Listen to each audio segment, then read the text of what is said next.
ये कहानी है जगतपुर गांव में रहने वाले एक व्यक्ति राजू की। राजू अपनी पत्नी और 9 साल के बेटे के साथ रहा करता था। राजू खेती करता था जिससे उनका गुजारा हो रहा था। अरे सीमा, जल्दी खाना बांध दो, मुझे खेतों में जाने के लिए देर हो रही है। और रघु अभी सोकर उठा या नहीं? सीमा टिफिन में खाना लेकर जल्दी से राजू के पास आती है। ये लीजिए, आज मैंने आपकी मनपसंद गोभी की सब्जी रखी है।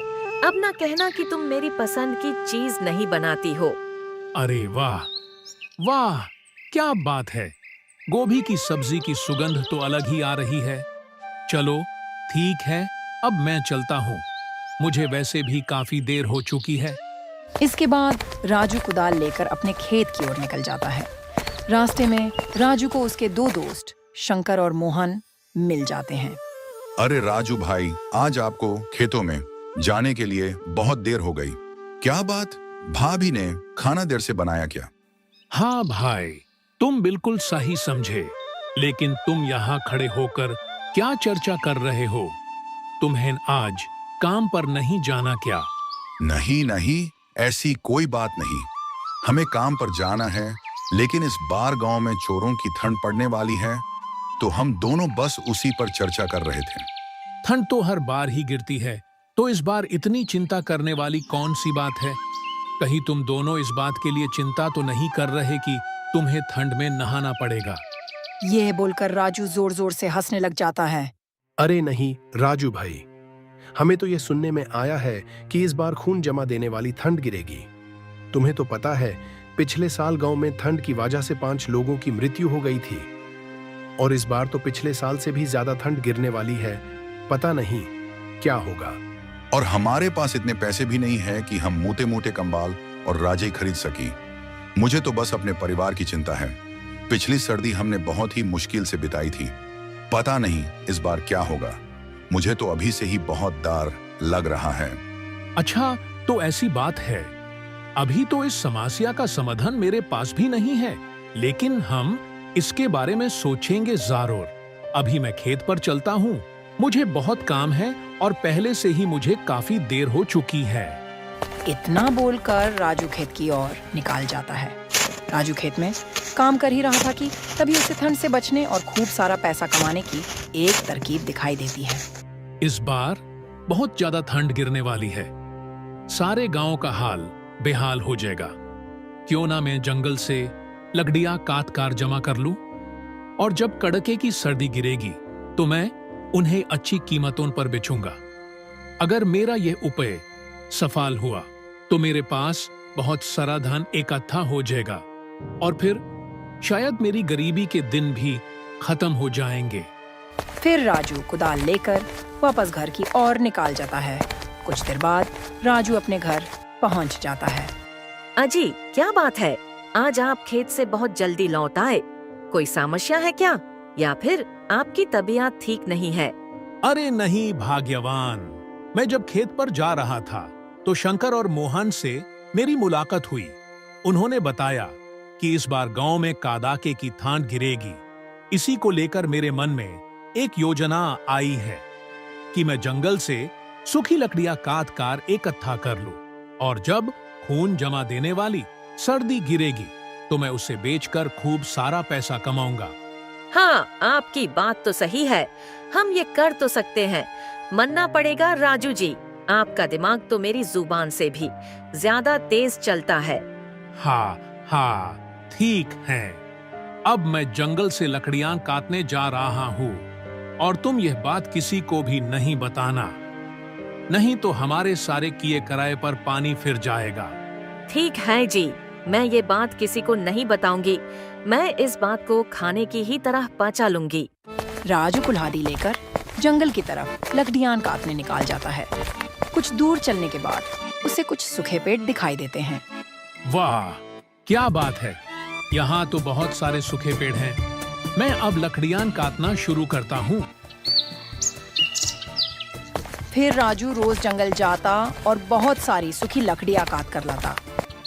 एक दिन सुबह जब राजू कुल्हाड़ी लेकर जंगल की ओर लकड़ियां काटने जा रहा होता है, तभी उससे शंकर और मोहन रोक लेते हैं।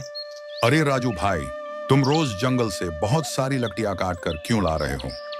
अरे भाई, तुम तो जानते ही हो कि मेरी पत्नी को खाना बनाने का कितना शौक है। वो रोज तरह तरह के पकवान बनाती है, जिसकी वजह से काफी सारी लकड़ियां चूल्हा जलाने में खत्म हो जाती हैं। इसीलिए मुझे हर रोज लकड़ियां काटने के लिए जंगल जाना पड़ता है। लेकिन राजू भाई, हमें तो पहली बार पता लगा कि तुम्हारी पत्नी खाना बनाने की शौकीन है। हमने ऐसा पहले कभी नहीं सुना। खैर छोड़ो, जब तुम कह रहे हो तो ये बात सच ही होगी। शंकर और मोहन को राजू की बात सुनकर कुछ अजीब लग रहा था, लेकिन उन्होंने इन बातों पर ज्यादा ध्यान नहीं दिया। ठीक है भाई, अब मैं चलता हूँ, मुझे देर हो रही है। इतना कहकर राजू वहां से चला जाता है और कुछ दिन ऐसे ही बीत जाते हैं। राजू रोज जंगल जाता और वहां से सूखी लकड़ियां कट कर लाता। अब उसके पास बहुत सी लकड़ियों का भंडार हो गया था। कुछ दिन बाद गांव में ठंड गिरना भी शुरू हो जाती है और फिर राजू अपने घर के बाहर एक बोर्ड लगा देता है जिसमें 1 किलो लकड़ी की कीमत 5 रुपए लिखी थी। जब सभी गांव वाले वो बोर्ड देखते हैं तो उन्हें राजू की सारी चतुराई का पता चल जाता है कि वो क्यों हर रोज जंगल से सूखी लकड़ियां काट कर लाता था। अरे भाई, क्या तुमने राजू के घर के बाहर वो बोर्ड देखा जिसमें 1 किलो लकड़ी की कीमत 5 रुपए लिखी है? राजू ने बहुत ही चतुराई दिखाई है। वो जंगल से फ्री में लकड़ियां काटकर हमें 5 रुपए किलो में बेच रहा है। हाँ भाई, तुमने बिल्कुल सही कहा। हर रोज जब राजू जंगल से सूखी लकड़ियां काटने जाता था, तब हम उससे पूछते थे कि तुम इतनी सारी लकड़ियों का क्या करोगे? तब वो रोज कुछ ना कुछ बहाना बना दिया करता था। मुझे तो उस पर तभी शक हो गया था, लेकिन हमें यह नहीं पता था कि वो ऐसा काम भी कर सकता है। अरे, तो अब इसमें सोचने वाली कौन सी बात है? राजू से 5 किलो लकड़ी खरीदने से अच्छा है कि हम सभी कल जंगल जाएंगे और वहां से सूखी लकड़ियां काट कर लाएंगे। ये बात जब राजू को पता चलती है तो वो चिंता में पड़ जाता है, क्योंकि अब उसका लकड़ियां बेचने का व्यापार सफल नहीं हो पाएगा। अरे भाग्यवान, क्या तुमने सुना? गांव के लोग कल सूखी लकड़ियां काटने के लिए जंगल जा रहे हैं। अगर वो सूखी लकड़ियां काट लेंगे तो हमसे लकड़ियां कोई भी नहीं खरीदेगा और मेरी सारी मेहनत पर पानी फिर जाएगा। हाँ जी, आपने बिल्कुल सही कहा। काश कोई ऐसा चमत्कार हो जाए जिससे कि कल गांव वाले लकड़ियां काटने ही ना जा पाए। हाँ, अब हम सिर्फ ऊपर वाले के ही भरोसे रह सकते हैं। कुछ ही देर बाद रात हो जाती है। दोनों पति पत्नी खाना खाकर सो जाते हैं। उसके बाद बाहर खूब तेज बारिश होने लगती है और बारिश के साथ साथ ठंड भी बहुत बढ़ जाती है। बारिश पड़ने के कारण सारे पेड़ पौधे भीग जाते हैं, जिसकी वजह से जंगल में एक भी सूखी लकड़ी नहीं बचती। सुबह होने तक बारिश रुक जाती है। जब राजू और सीमा बाहर का हाल देखते हैं तो वे बहुत खुश हो जाते हैं। अजी देखिए, लगता है ऊपर वाले ने हमारी सुन ली। रात को बारिश करवा दी, सारे पेड़ पौधे गीले हो गए होंगे और अब तो सूखी लकड़ियां भी जलने लायक नहीं बची होंगी। हाँ, तुमने बिल्कुल सही कहा। गांव वालों ने अपने आप को बहुत ही बुद्धिमान समझा था, लेकिन उनकी सारी बुद्धिमानी धूल में मिलकर रह गई और अब मैं लकड़ियां 5 रुपए किलो बेचने के बजाय 10 रुपए किलो बेचूंगा। नहीं नहीं, आप 5 रुपए किलो ही लकड़ियां बेचो। अगर हम 10 रुपए किलो लकड़ियां बेचेंगे तो यह सीधे सीधे लोगों को लूटना हो जाएगा। ऊपर वाले ने हमारी मेहनत को बचाने के लिए बारिश करवाई और अब आप इसका गलत फायदा न उठाएं। मेरी आपसे विनती है कि आप लकड़ियों का दाम 5 रुपए किलो ही रखें। मैं लकड़ियों का दाम 5 रुपए किलो ही रखता, लेकिन गांव वालों ने अपनी चतुराई दिखाकर अच्छा नहीं किया और रात को जो बारिश हुई वह ऊपर वाले का संदेश था कि गांव वालों को सबक सिखाया जाए। इसलिए मुझे तुम्हारी राय की कोई जरूरत नहीं है। मैं लकड़ियां 10 रुपए किलो ही बेचूंगा। अपने पति की यह बात सुनकर सीमा को बहुत दुख होता है। राजू अपने घर के बाहर लगे बोर्ड को बदल देता है और उसमें 10 रुपए किलो लकड़ियों का दाम लिख देता है। यह देखकर गांव वालों को बहुत गुस्सा आता है, लेकिन वे कुछ नहीं कर सकते थे। देख रहे हो मोहन, जब सर्दियां कम थीं, तो यह 5 रुपये किलो लकड़ियां बेच रहा था, और जैसे ही सर्दियां बढ़ी तो इसने अपनी लकड़ियों के दाम भी 10 रुपये किलो कर दिए। तुम्हारी बात बिल्कुल सही है शंकर भाई। हमने जंगल से सूखी लकड़ियां काटने का विचार किया था, लेकिन रात में ही बहुत तेज बारिश हो गई, जिसके कारण सारी सूखी लकड़ियां गीली हो गईं। ऐसा लगता है जैसे भगवान भी राजू के ही साथ हैं।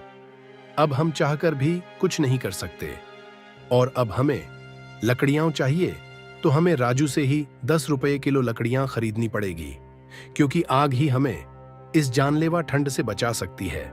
फिर सभी मायूस और लाचार होकर बची कुची लकड़ियों से आग तापते हैं। दूसरी तरफ राजू का लकड़ियां बेचने का व्यापार बहुत ही अच्छा चल रहा था। सभी गांव वाले उसी से सूखी लकड़ियां खरीद रहे थे और उसकी बहुत अच्छी आमदनी हो रही थी। धन के साथ साथ उसके अंदर घमंड भी आ गया था। अगले दिन राजू को किसी काम से दूसरे गांव जाना था। अगली सुबह राजू सीमा से कहता है, मेरी बात ध्यान से सुनो।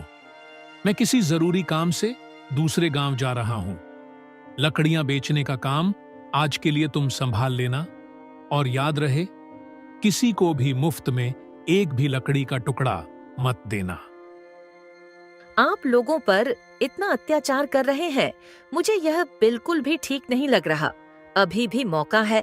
हमें पैसे कमाने के साथ साथ दुआएं भी कमानी चाहिए।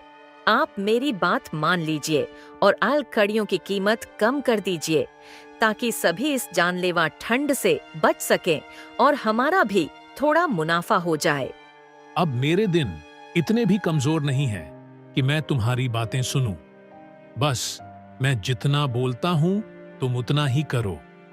तुम्हें अपना दिमाग चलाने की कोई जरूरत नहीं है, नहीं तो अच्छा नहीं होगा।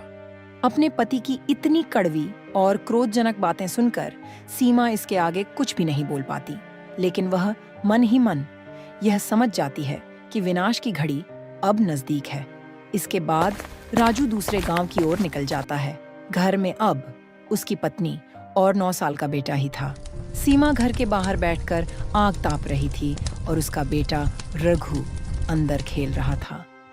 रघु को बहुत ठंड लग रही थी और वह अभी बहुत ही नादान था। मुझे कितनी ठंड लग रही है। माँ तो बाहर आग की गर्मी ले रही है। यहाँ जो पिताजी ने सूखी लकड़ियां रखी हैं, मैं भी उनमें आग लगाकर आग ताप लेता हूँ। रघु बहुत ही नादान था। उसे यह नहीं पता था कि एक लकड़ी में आग लगाते ही सारी लकड़ियां जल जाएंगी। रघु एक लकड़ी में आग लगा देता है। लकड़ियां सूखी थीं, इसीलिए देखते ही देखते उनमें आग लग जाती है और पूरा घर जलने लगता है। सीमा बाहर खड़ी होकर रोते हुए सिर्फ तमाशा देखती है, क्योंकि घर के अंदर जाने का कोई भी रास्ता नहीं था। पूरा घर भयंकर आग की चपेट में आ चुका था और कोई भी गांव वाला आग बुझाने नहीं आया। रघु भी जलकर मर जाता है। कुछ घंटे बाद घर जलकर राख में बदल जाता है।